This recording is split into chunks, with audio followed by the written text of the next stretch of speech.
Bonjour, alors voilà, je commence un nouveau podcast. Je vais vous parler aujourd'hui des livres, on va dire, fantastiques, en young adult, non, ou jeunesse. Voilà, donc je vais vous parler des Gardiens des Cités Perdues, que j'ai lu. Je vais vous parler du Club de l'Ours Polaire et de Warcross. Alors, je vais commencer par le Club de l'Ours Polaire parce que je pense que c'est le plus jeune de tous ceux que je vais présenter. Donc, voilà. Alors, il est excusez-moi, je recommence. Donc, le Club de l'Ours Polaire, c'est Stella et les Mondes Gelés, écrit par Alex Bell aux éditions Gallimard Jeunesse. Voilà, alors pour commencer, regardez-moi cette magnifique couverture. Un peu glacée là, elle brille pas tout à fait. Ah si, regardez-moi comme... elle est magnifique. Alors on va dire c'est ce qui m'a fait craquer. J'ai lu le résumé, ça me plaisait beaucoup. À la lecture, je pense que c'est un livre qui est pour plus jeunes que ce que je pensais. Alors, on est d'accord, c'est un livre jeunesse. Il est présenté à partir de, je crois, à partir de 10 ans ou quelque chose comme ça. Pour moi, c'est vraiment en primaire. Il convient parfaitement. Donc c'est l'histoire de Stella qui est une petite fille qui a été adoptée, on le sait dès le départ, et qui vit dans le nord, bon, on ne sait pas le nord de quoi, mais dans le nord, dans les steppes on va dire, avec son père adoptif qui est explorateur. Et le livre commence parce que c'est son anniversaire et elle a décidé qu'elle voulait partir en exploration avec son père adoptif. Le problème, c'est que les filles n'ont pas le droit d'aller participer au club. Donc l'exploration, c'est avec le club de l'ours polaire. Mais sauf que les filles, elles n'ont pas le droit. Donc elle doit être gardée par sa tante. Sauf que sa tante, elle a des idées bien arrêtées et qu'au final, son père adoptif décide que, au vu du programme que sa tante lui donne, décide de l'emmener avec lui en exploration. Malgré son interdiction. Donc il va devoir négocier le fait que Stella puisse venir en exploration avec eux. Donc ils vont aller en exploration et puis vivre tout un tas d'aventures. Ce sont des belles aventures qui durent le temps d'un chapitre. Donc je pense que c'est vraiment tout à fait adapté à l'idée d'une fin de primaire. Enfin, en CM1, CM2, ils peuvent tout à fait le lire. Alors, dans le résumé, dans la présentation, c'est écrit « Dans la lignée de À la croisée des mondes et du monde de Narnia, une aventure merveilleuse, une quête captivante, le premier tome d'une trilogie. » Alors, pour être tout à fait honnête, ce livre est très très bien pour les plus jeunes. Je pense qu'il n'a rien à voir avec À la croisée des mondes ou le monde de Narnia. Effectivement, ça serait le monde de Narnia, mais pour les plus jeunes. Parce que moi, j'ai lu le monde de Narnia et j'avais adoré, et c'est la raison pour laquelle j'ai lu ce livre. Enfin, j'ai acheté ce livre. Et en fait, ça n'a rien à voir. Ça, c'est vraiment un livre pour les jeunes. Pour moi, je l'ai trouvé intéressant pour le regarder avec avec le regard de mes enfants. Si vous le lisez en tant qu'adulte, en vous disant ça va être comme À la croisée des mondes ou le monde de Narnia, rien à voir. C'est pas du tout le même style d'écriture, c'est pas du tout le même langage. Pour moi, il n'y a pas de double langage comme il peut y avoir dans Harry Potter où vous voyez quand vous le lisez avec votre âme d'enfant et qu'après vous le relisez avec votre âme d'adulte, ça n'a rien à voir. Pour moi, c'est pas du tout ça. Voilà, donc c'est un très très beau livre. Il n'y a pas de guerre, il n'y a pas de... Enfin, je crois... Enfin, il y a des morts, mais voilà, ça fait pas peur, ça fait pas pleurer, ça fait pas... Voilà, c'est un beau livre d'une belle quête, mais pour moi, adapté quand même à la jeunesse. Je ne le conseillerais pas à des adultes qui n'ont pas d'enfants ou qui aiment les livres vraiment Bah, comme Narnia, par exemple, vous voyez, vraiment où on peut le lire avec son âme d'adulte, quoi. Mais je le conseille tout à fait à des enfants de primaire ou collège parce qu'il est vraiment super chouette. Ah, et puis cette couverture, elle est dingue quand même. Elle est dingue. Ah, vous voyez, c'est super. Voilà, donc le club de l'ours polaire, je ne sais pas encore si j'achèterai le 2. Mes enfants, ça les a pas intéressés, ils les ont pas lus, donc je sais pas, quand le 2 sortira, on verra dans quel état je serai. Est-ce que je l'achèterai pour connaître la suite ou est-ce que ça aura intéressé mes enfants? Je ne sais pas, on verra. Voilà, donc je continue avec Gardien des cités perdues. Donc j'en ai entendu beaucoup parler. Et puis j'ai craqué récemment. Et quand je dis que j'ai craqué, bah j'ai craqué. Alors, donc, Gardien des cités perdues de Shannon Messenger aux éditions Lumen. Je sais pas pourquoi j'avais pas craqué avant, mais là, à chaque fois que j'en lis un, bah, j'ai envie de lire l'autre tout de suite. Ça me plaît énormément. Ça me plaît autant que quand j'avais... Alors moi j'avais lu Harry Potter à sa sortie, je ne l'ai jamais relu depuis. Je suis pas une fan dingue d'Harry Potter, je m'excuse auprès de tous les fans. J'aime bien, mais je suis pas une fanatique. Mais j'ai le même sentiment quand je lis Les Gardiens des Cités Perdues que quand je lisais Harry Potter. C'est peut-être un peu plus simple, un peu moins fou, mais je le trouve tellement sympa que, regardez, je l'ai acheté en grande édition parce que j'avais envie de l'avoir et je sais que c'est un livre que je vais conserver. Donc je vous dis, c'est l'histoire de Sophie qui est élevée par des humains et qui se sent toujours comment on va dire, elle se sent toujours différente des autres. Elle est surdouée, elle est toujours en avance sur les autres. Et moi, j'avoue, je sais pas, c'est peut-être dû au contexte familial ou tout ça. Enfin, les histoires où il y a des surdoués qui sont toujours en marge des autres, bah, ça me plaît beaucoup et ça m'attire beaucoup.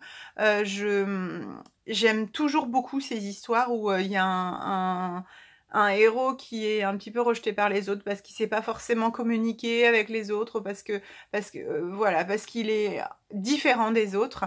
J'avoue que c'est toujours le genre de livre qui me plaît beaucoup et qui m'attire. Donc voilà, ça c'était le cocktail. C'était là n'importe quoi. Sophie, elle est comme ça. Et donc un jour, Fitz vient. Enfin, elle rencontre. Donc c'est vraiment dans les 3 premiers chapitres de la série. Donc Fitz la rencontre dans un musée et lui apprend qu'en fait, elle a été élevée par les humains, mais qu'elle n'est pas humaine et que c'est pour ça qu'elle est complètement différente. Et vraiment, bah, en gros, j'ai lu les 3 premiers chapitres sur Kindle en me disant, bah, je vais voir, est-ce que ça va m'intéresser? Parce qu'en fait, j'ai commencé Le Royaume des Mondes et j'ai pas du tout accroché, j'arrive pas à le lire. J'ai pas réussi à aller plus que le 3e chapitre, donc je me suis dit, ben, je veux pas que ça fasse pareil, parce que c'est quand même des livres qui sont à 15 €. Et donc, j'ai lu les 3 premiers chapitres. Et impossible de m'arrêter. Je l'avais emprunté à la bibliothèque, je l'ai reposé à la bibliothèque et je l'ai acheté. Voilà. Parce que j'ai adoré. Vraiment, je l'ai trouvé, j'adore. Ce sont des livres qui font, bah tiens, c'est pas marqué. Ah si, 500, en gros 500, entre 500 et 570 pages selon les tomes. Je les avale en 2 soirées. Vraiment, j'adore. Je trouve ça super chouette. Donc, oui, donc j'ai pas poursuivi. Donc, c'est l'histoire d'une quête et d'aventure. Sophie va devoir comprendre pourquoi elle a été placée chez les humains et que finalement, on demande à ce qu'elle retourne dans le monde des elfes. Et puis, il y a des quêtes différentes. On va apprendre de plus en plus. On peut s'arrêter au 1 si on n'a pas envie de lire les autres. L'intérêt, c'est quand même de comprendre jusqu'à la fin. Donc moi, j'ai lu le 1. Je les ai tous commandés d'occasion. L'intérêt aussi, c'est que bah, il faut attendre que ça arrive, parce que d'occasion, ça met un peu plus de temps à arriver quand on les commande. Donc j'ai lu le 1. Ça, c'est le 2, qui est un petit peu plus épais. Et le 3, donc le grand brasier, qui est encore un petit peu plus épais. Voilà, je l'ai fini cette nuit, hier soir, on est dimanche. Et bah, je vais très bientôt recommander le 4. Voilà, ce sont des beaux livres. Ma question c'est, est-ce que... Alors, je pense que pour toutes les sagas, on a toujours la même question. C'est, est-ce que je recommande tout de suite parce que j'ai envie de connaître la suite et que du coup, je m'enchaîne toutes les tomes et puis une fois que j'arrive au 6, bah, c'est fini. Et puis, mais j'aurais enchaîné toutes les tomes les uns à la suite des autres et j'aurais été entrée vraiment dans l'histoire. Ou alors, est-ce que entre chaque tome, eh ben, est-ce que j'attends un petit peu pour le recommander ou est-ce que j'attends un peu pour le lire et puis comme ça, je fais durer le plaisir sur plusieurs mois. Je sais pas, c'est la question. Dites-moi comment vous faites, vous, quand il y a une série que vous avez vraiment bien aimée. Est-ce que vous enchaînez tout d'un coup ou est-ce que vous faites durer voilà, c'est vraiment des beaux livres. En fait, si je me pose la question, c'est parce que pour le 4, je l'ai pas trouvé d'occasion. Donc je me dis, tant qu'à le commander neuf, est-ce que j'attends de le trouver d'occasion? Est-ce que je le commande neuf? Ils sont pas hyper chers. Bon, ce sont des gros livres, des brochets. Ils sont à 15 €. Donc, je veux dire, c'est pas énorme non plus, hein, parce que quand on voit... bon là au Warcross 18,50, mais il y en a à 20 ou 24. Hein. Donc là, 15 €, je trouve que c'est quand même raisonnable.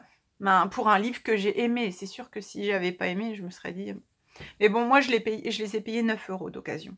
Et ils sont en très bon état. Voilà. Donc j'ai eu de la chance. Voilà, donc une série que j'ai vraiment adorée. J'attends pour commander le tome 4. Dites-moi votre avis, je ne sais pas encore ce que je vais faire, mais peut-être que... De toute façon, je chargerai la vidéo que demain, et peut-être que ce soir, j'aurai craqué, j'aurai commandé le tome 4, c'est possible. Voilà, Gardien des cités perdues, de Shannon Messenger, aux éditions Lumen. Il y a jusqu'au 6... pour l'instant, il y a le 1, 2, 3 qui sont sortis en poche. Donc, si vous voulez commencer en poche, moi, j'ai attaqué direct en gros format parce que je savais que... Enfin, j'ai senti tout de suite que ça me plairait et que j'avais envie d'avoir les 6 dans le même format. J'avais pas envie d'en avoir un en poche et un en brochet et que j'avais pas envie d'attendre que le 6e y sorte pour le lire en poche. Voilà. Une série super chouette, vraiment que je conseille. Et donc du coup ça c'est vraiment pour les enfants, je dirais quand même à partir du collège. Hein. Avant, je pense que, enfin, sauf si c'est des très bons lecteurs, mais peut-être qu'avant c'est un peu compliqué. Je dirais à partir de la 6e, c'est super. Et pour les adultes, c'est vraiment très très bien. Bah voilà, moi je suis une adulte de 37 ans et j'ai vraiment aimé. Voilà, et le dernier que je voulais vous présenter, c'est Warcross. Oh, il y a des petits papiers dedans, des notes. Warcross. Alors, c'est pas du tout dans la même veine que les autres. Donc, c'est l'histoire de Emika, qui est orpheline. Qui a été élevée dans un orphelinat parce que donc sa mère les a... Enfin, bon, elle a plus sa mère, hein, parce que je sais pas si je peux dire ce qui lui est arrivé. Elle a plus sa mère et son père est décédé quelques années auparavant. Donc il me semble qu'elle c'est 16 ans, ah non 18 ans pardon. Elle a 18 ans, elle a été élevée quelques années dans un foyer et c'est une jeune fille un peu paumée.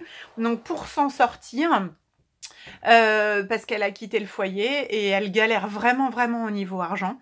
Donc pour s'en sortir, elle fait ce qu'on appelle, elle est chasseuse de primes pour des criminels qui font on va dire des défis illégaux dans le monde de Warcross, pardon. Donc Warcross, c'est un jeu vidéo qui a été fait et inventé par oh mince, j'ai oublié son nom. Mince, au secours. Ah, le gros trou. Et puis je vais pas le retrouver. Hideo Tanaka, voilà, c'est ça, merci. Vraiment, merci. Merci moi-même. Hideo Tanaka, voilà. Donc excusez-moi, il a inventé ce jeu, il a créé ce jeu, voilà. Et donc il y a toute une intrigue autour de la création de ce jeu. Donc en fait, elle est chasseuse de primes et un jour, elle a vraiment besoin d'argent parce qu'elle va être expulsée de son logement. Et alors qu'elle est interdite de ce jeu, elle est interdite d'ordinateur parce qu'elle a fait des délits. Elle va rentrer dans le jeu et pirater le jeu.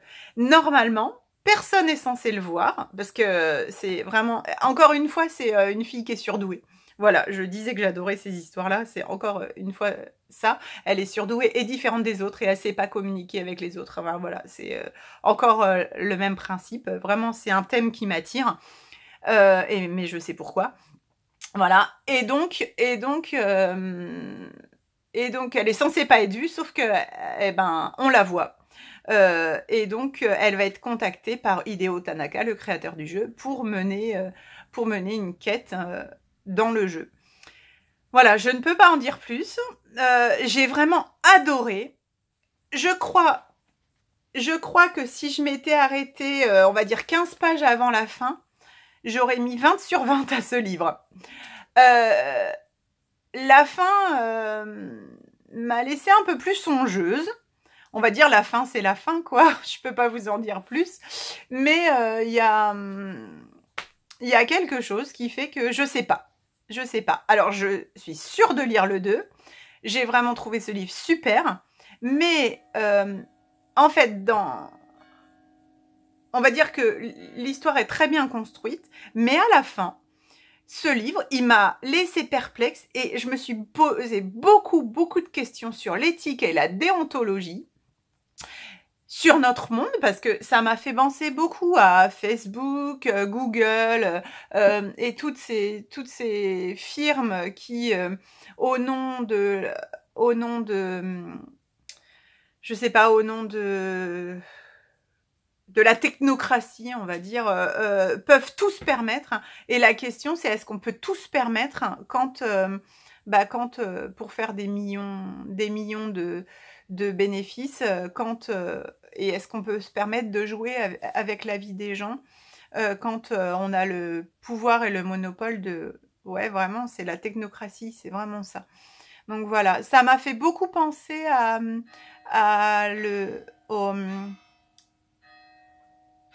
excusez-moi, c'est l'horloge du village qui sonne parce qu'il est midi moins le quart. Donc ça m'a fait beaucoup penser à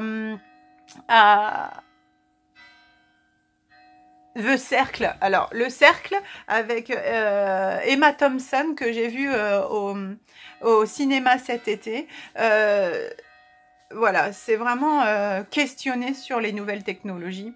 Vraiment très intéressant. Enfin, moi, j'en parle avec mes yeux d'adulte. Alors, effectivement, et ma réflexion d'adulte et ma réflexion de pas jeune adulte. Enfin, je crois que je suis pas une young adulte.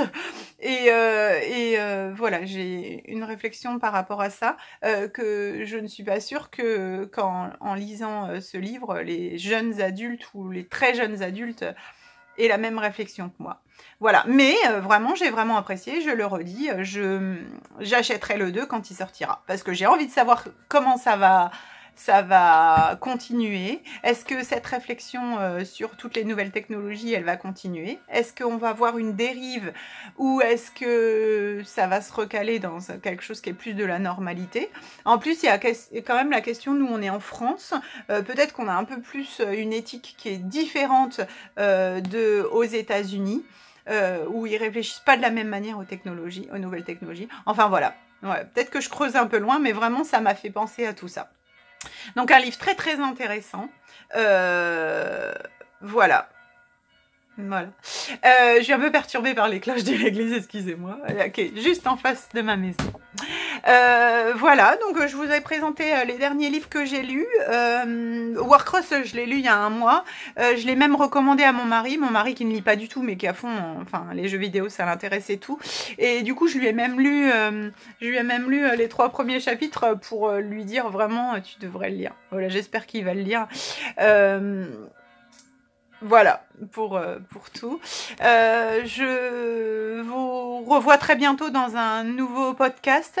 Ça sera peut-être plus du roman historique. Je sais pas, il faut que j'essaye de voir ce que je peux regrouper. J'ai lu plein de livres ces derniers temps. Et il me manque plein de livres à mettre dans les podcasts. Voilà, donc j'ai des podcasts à tourner pour au moins tout le mois de février. Je vous embrasse et puis je vous souhaite une bonne journée. À bientôt!